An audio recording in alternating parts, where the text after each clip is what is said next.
नमस्कार दोस्तों, भोजपुरी का 3 बड़ी अपडेट दे देने वाला हूं, तो वीडियो में बने रहें। पहला अपडेट है दिनेश लाल यादव जी की तरफ से।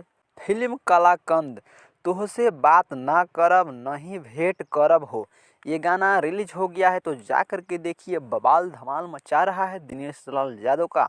वर्ल्ड वाइडर भोजपुरी के यूट्यूब चैनल से गाना आया है, जा कर के देखिए।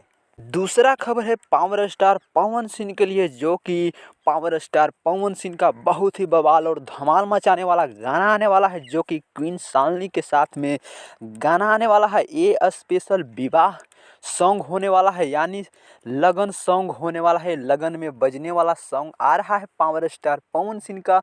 बवाल धमाल गाना होने वाला है।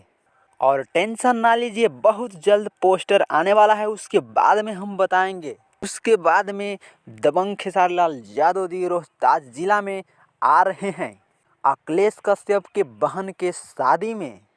और साथ में अंकुश राजा, कल्लू, टुनटुन और भी कलाकार नजर आने वाले हैं अखिलेश कश्यप के बहन के शादी में। तो ये खबर कैसा लगा हमें कमेंट करके बताएं और चैनल को सब्सक्राइब करें।